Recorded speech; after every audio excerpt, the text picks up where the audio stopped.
Universities, like most large institutions, are steeped in tradition and slow to change.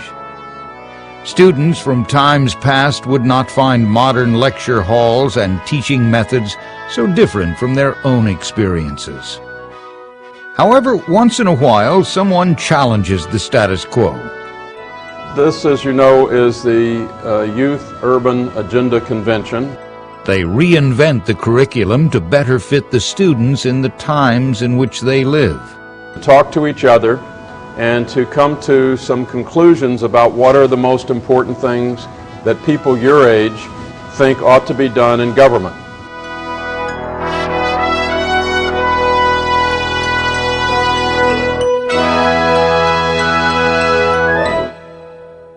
I'm Dick Simpson. I've been involved in politics and political science for 30 years. As a practicing politician and as a professor of political science since 1967, I'm concerned about how we present politics and political science in the classroom. Professor Dick Simpson teaches politics at the University of Illinois, Chicago. In addition to being a classroom innovator recognized by students and colleagues for teaching excellence, Simpson has been an elected official, a candidate for Congress, and an advisor to mayors, senators, and even presidential candidates. His has been a career of academic achievement and personal political activism. Well, in 1967, I began teaching at my first job at the University of Illinois at Chicago. And the first year, I did what they told me to. I used a standard textbook. I presented the standard lecture and discussion at the end of the week. And I found I just didn't like it. I don't like what the textbooks present. I don't like how it organizes the courses. And so I agreed to continue teaching at least American government and politics if I could do it my own way. And the department said, sure, kid, if you want to do it, you do it your way. It didn't bother me that Dick was critical of Burns and Peltison and so forth. I was too, and the more one teaches out of these conventional texts, the more disillusioned you get, or more bored you get in looking at it. And then Dick's comprehensive, using film, and getting students involved in field activities, using the city, for example. That's what I thought that the direction we should be going.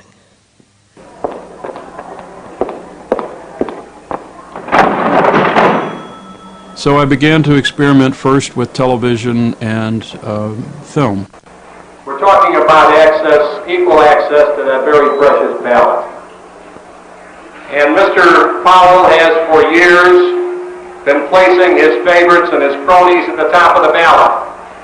The law happens to say first come, first serve. But to Paul, that doesn't matter. I sure wouldn't want to put on somebody there first that I didn't know. I might be getting a communist or somebody that's against our form of government. I like to playing it safe. I'm going to take care of people like that I've known, and the names that I knew, and people that I felt like would make good candidates and would make good delegates to help rewrite our Constitution. This is no kid game, rewriting the Constitution of the state of Illinois. The reason I did that is I wanted to get the students to empathetically identify with political actors. I wanted them to see that it's different if you're part of a revolution, or if you're part of an election campaign, or if you're part of a protest movement, or if you're lobbying a congressman. How do people go about doing these things? How do people as public officials, what do they do? And so I wanted to let them, through the film, see that.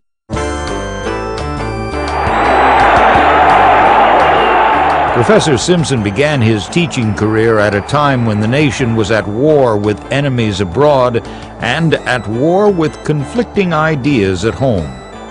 I was concerned about the plight of the country. In fact, I had gotten my job at the University of Illinois, particularly to be in an American city, where I might be of some use in changing the political direction.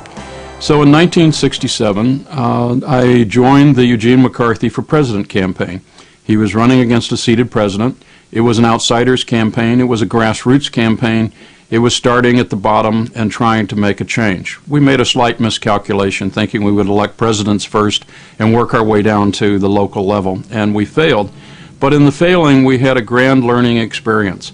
I learned the craft of politics. I learned how you run precinct work. I learned how you shape issues. I learned how you raise money.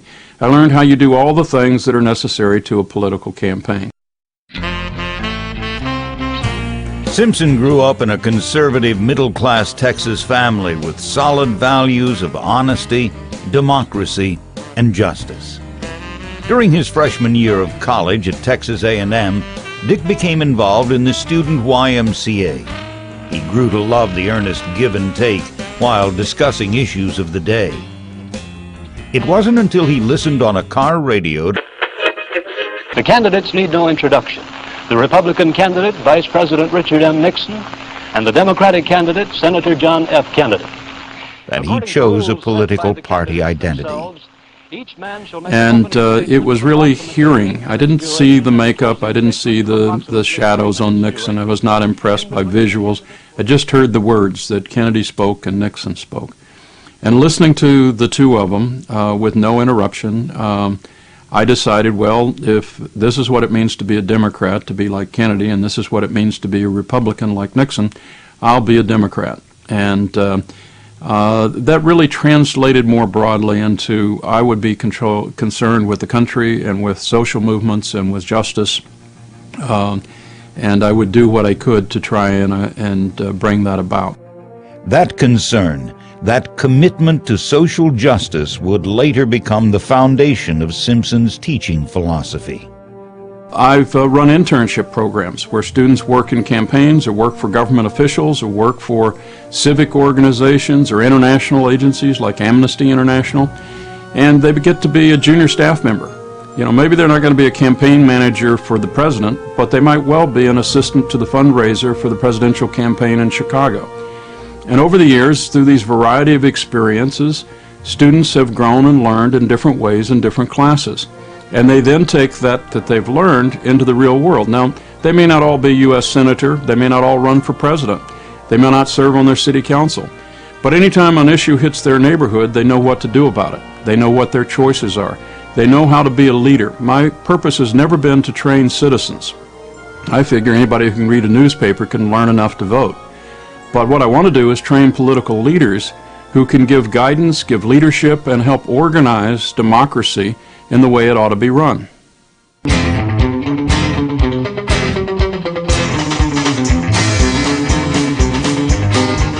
Simpson left Texas A&M for the University of Texas. He'd left behind the rigidity of a military school, but not the racial bigotry that prevailed across the state at that time. After I left A&M and went to the University of Texas, I had been part of interfaith groups across campuses, part of the national YMCA, YWCA, and I just didn't believe in this segregation stuff anymore, and so I joined the civil rights movement and became a part of that.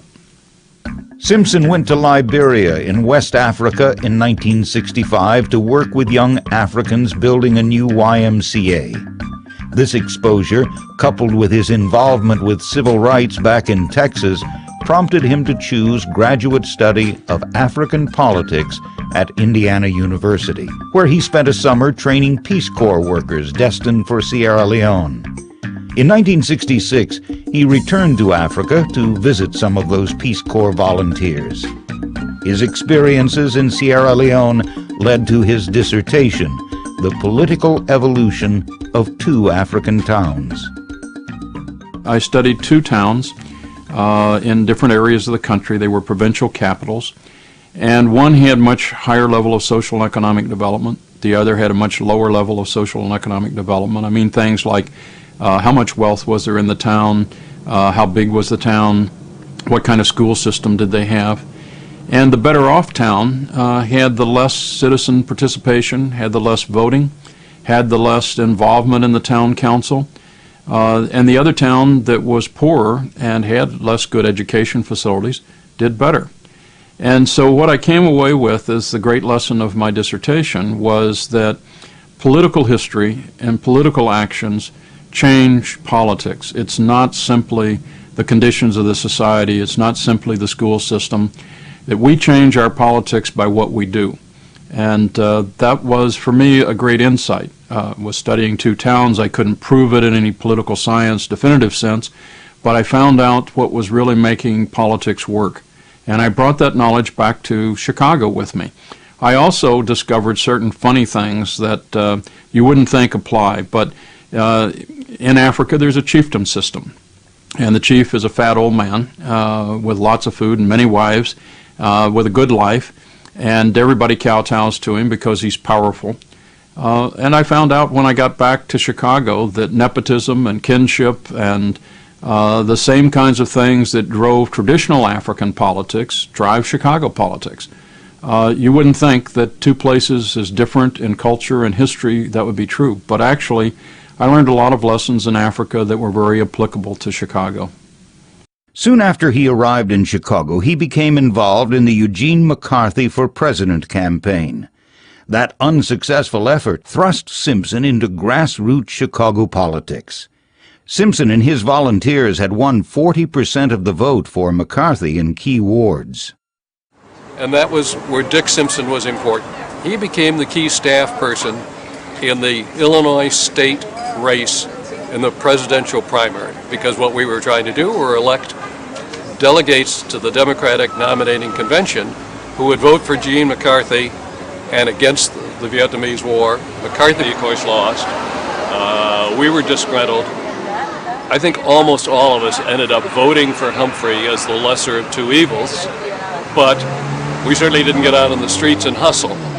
And Dick Simpson and a few of us said, what we have to do is set up a permanent, year-round, independent political activity based on the local precinct, which that's the name Independent Precinct Organization. That's how it came about.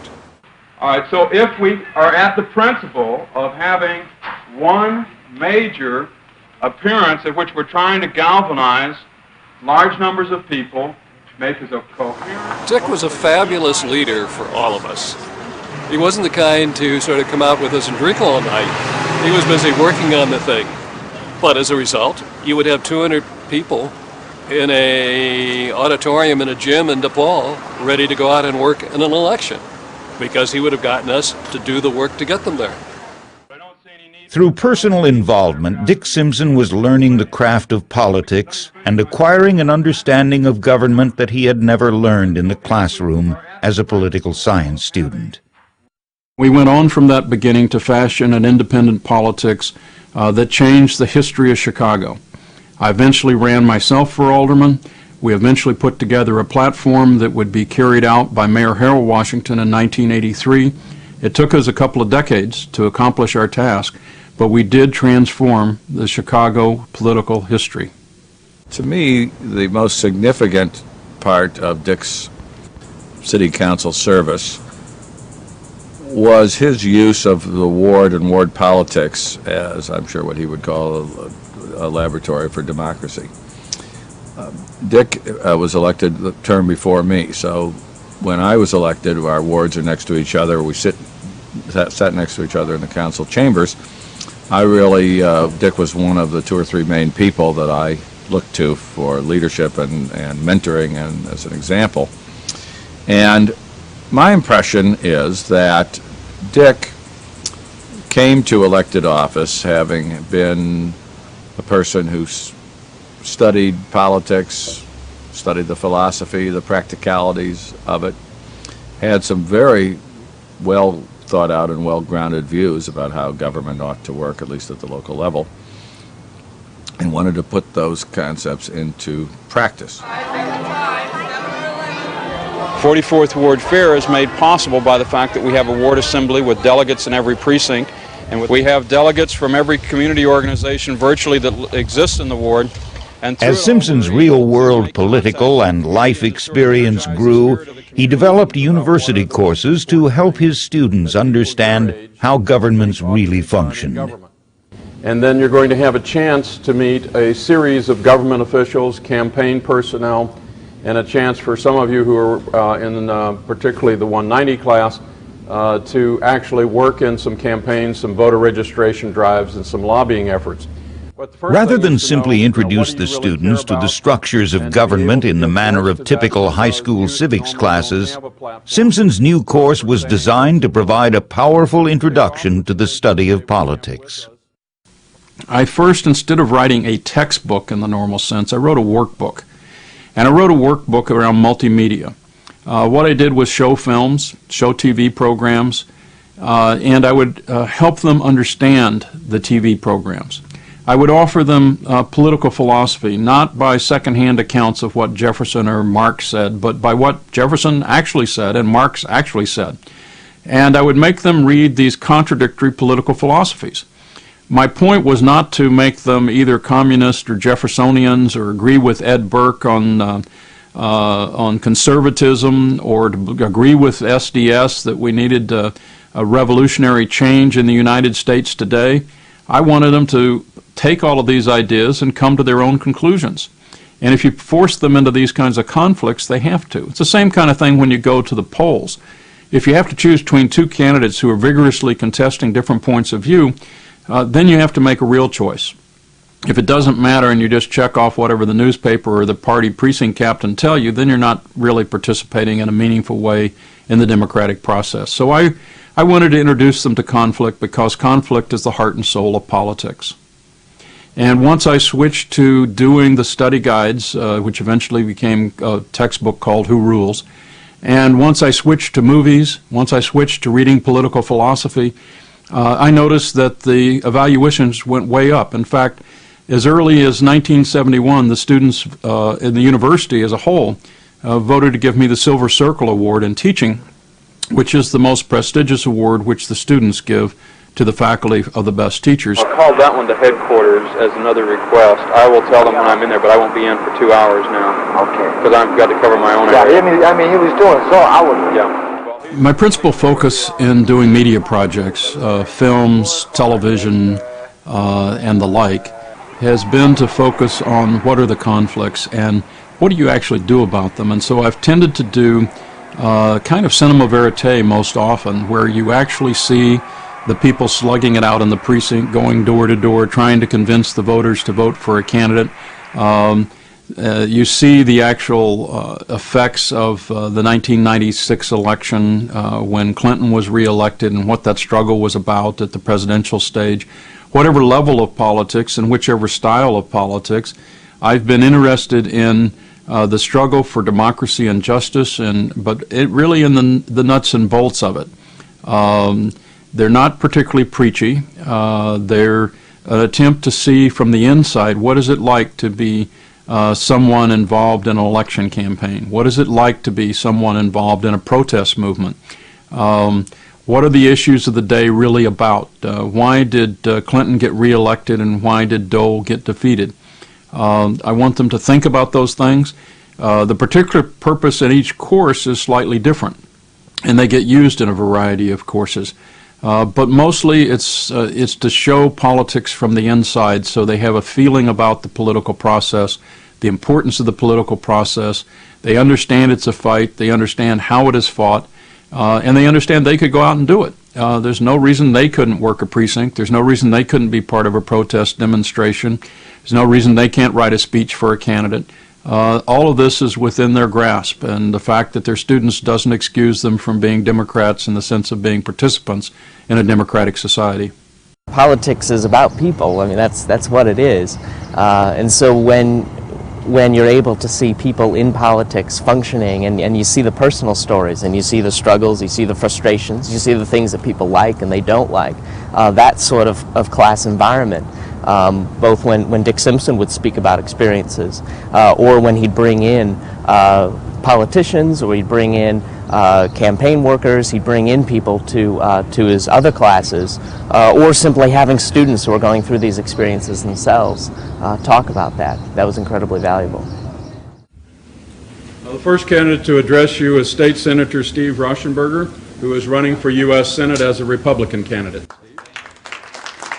Although a self-professed political liberal, Simpson has always worked to present different viewpoints in his films, videos, and in his classes.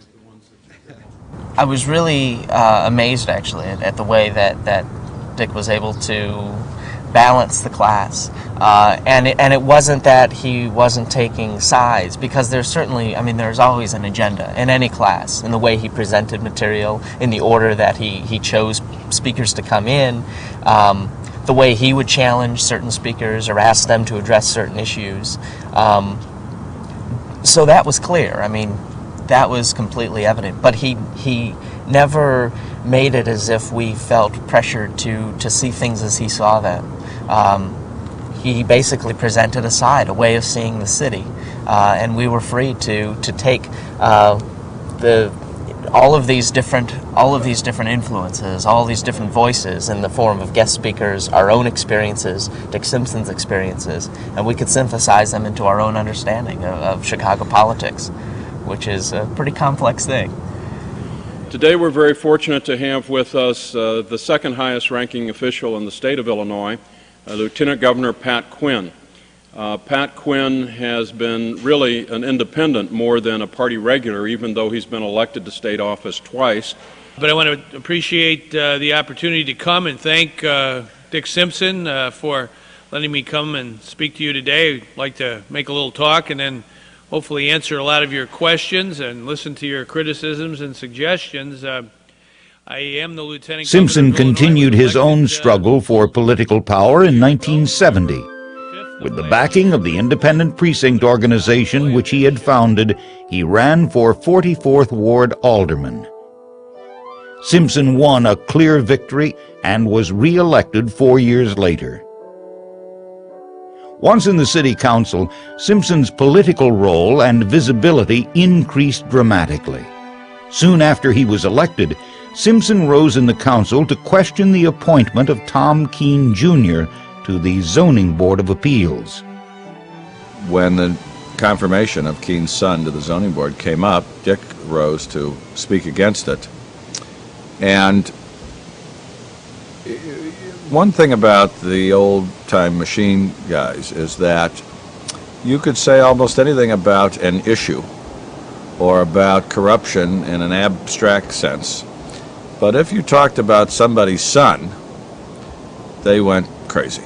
This was interfering with family entitlements and so forth. And Dick was making what I think was a needed and legitimate speech about the lack of qualifications, the closed nature of the system, and so forth. And Daley just went through the roof. And he rose, he didn't speak too often, but he did speak to denounce Dick. And Dick tried to keep speaking, and there's a famous still photo, which I'm sure you've seen, it's all over the place, of two uniformed officers trying to push Dick down into a seat. And Dick was a fairly large person, he wouldn't go down. I mean, it looks like a third world totalitarian operation going with uniformed people trying to silence the civil spokesman.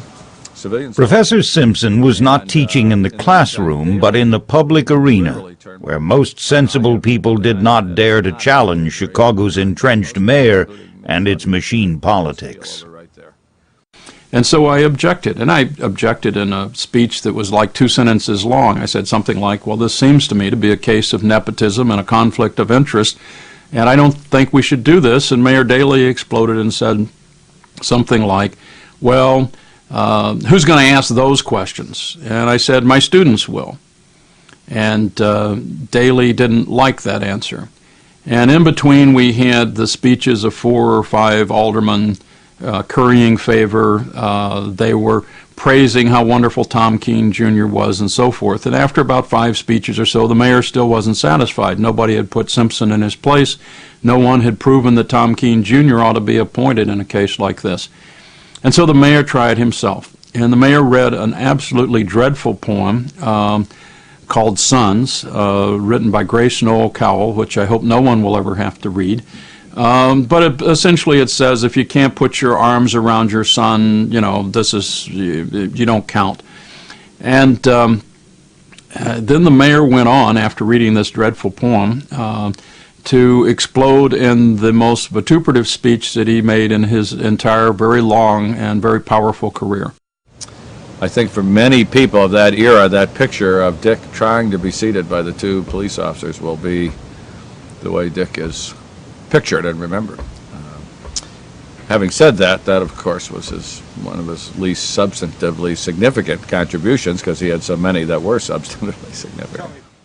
Drawing upon his own experiences, in 1972 Simpson published Winning Elections, a handbook in participatory politics.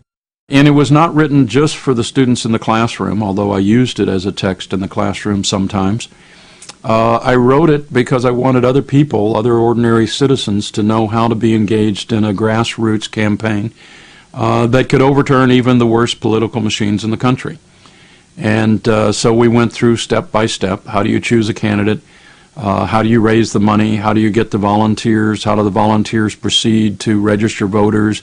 How do they get their candidate on the ballot? How do they manage to win the election with the majority of votes in the process? How do you design materials? We went through every step that's necessary to run a successful campaign. And that book came out in 1972. It's been in print consistently for 32 years.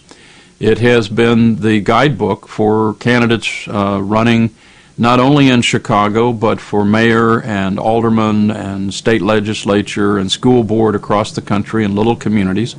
It's also been used in presidential campaigns. The Chicago workers for John Kerry in the 2004 election used the Winning Elections book as a primer as they tried to go through the different tasks, even at the presidential campaign level.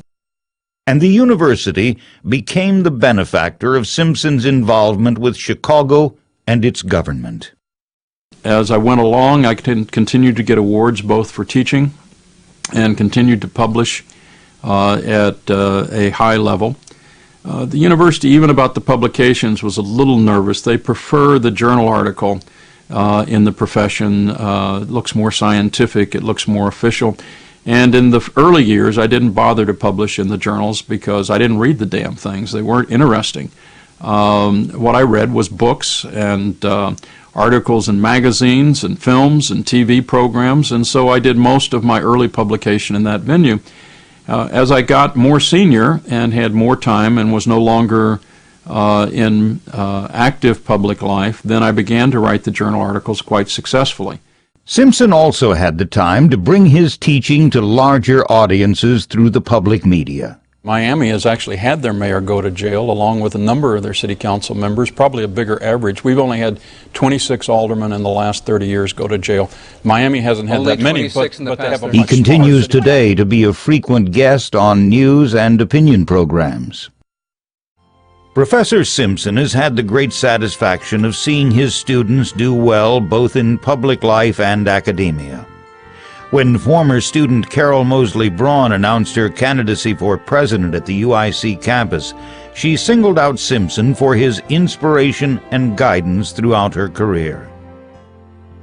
I started working with Dick on the Future of Chicago course and working with the speakers and seeing the impact that this actually had on the students enrolled in the course. And it was very eye-opening for me, and it made me want to pursue the possibility of a teaching career myself.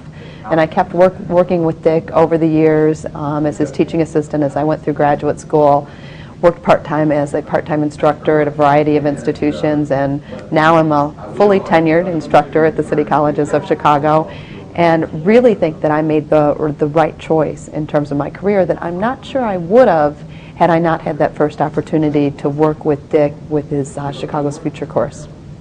If you're going to teach political science, I think you have to know political science, and you have to be part of the political process. That doesn't mean you have to get elected to public office, but you have to actually go observe it. You can't just be a normal citizen. You've actually got to go see city council meetings.